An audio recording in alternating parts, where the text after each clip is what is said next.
direct compression method. So all these three are having equal importance in the pharmacy.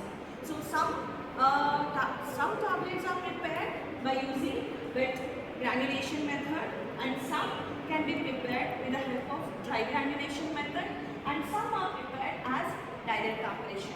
So actually these three, the common thing is forming as granules, but the method varies. Now first let me discuss about wet granulation. So the powder we need to create, to this powder we have to add aqueous or non-aqueous solvent. Aqueous or non-aqueous solvent, and this should be converted into a dust mass. Duff mass, as we already know that in our kitchen we use some kind of duff to prepare a chapati. So that kind of duff mass we need to prepare, and this should be granuled with the help of sieve. With the help of sieve. At home we have sieves like that. In a pharmacy lab also we have some such kind of sieves with different apertures. So that sieve we need to take, and we need to do, and this is the sieve, and we need to press like this, and down we will get some kind of granules. So these granules must be kept under hot air oven. Hot air oven at the temperature of 80 degrees centigrade. At the temperature of 80 degrees centigrade. So now those granules must be kept in a hot air oven at 80 degrees centigrade. Then it forms like a dry granules. For about 4 hours we have to keep, or 2 hours.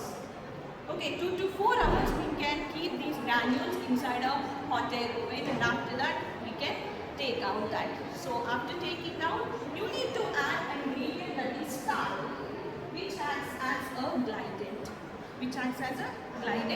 And those granules can be taken for the compression. And this compression is done with the help of compression machine. This is wet granulation. Now coming to the dry granulation.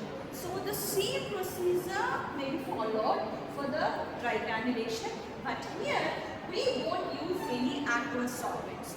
We use only non-aqueous solvent. That means aqueous solvent is water. So during the preparation, that means during employing the dry granulation method, we should not use any aqueous solvent. We should use only non-aqueous solvent. So remaining same procedure will be followed, like powder can be mixed with a non-aqueous solvent, and preparing the duff mass, and also sieving, and also getting granules down and placing in a hot air oven at 80 degrees temperature, and after heating go for addition of tar, collect the granules, go for addition of the tar, and also go for compression by using the compression machine. Now moving on to the direct compression.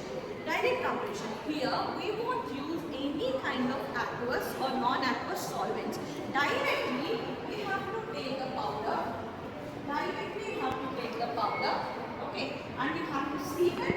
So why you have to sieve? Because of uniformity, and the powder which you have sieved, that you have to collect it and go for tablet making.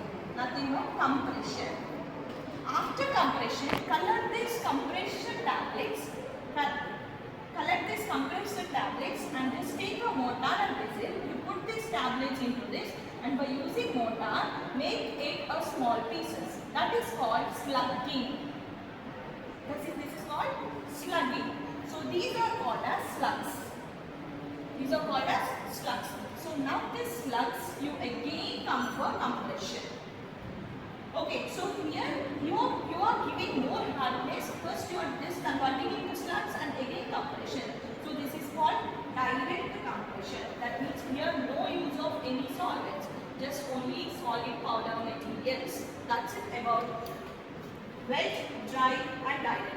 So based upon the need, based upon the literature surveys, so some tablets can be prepared by wet granulation, some tablets are prepared by dry, some tablets are prepared by direct compression.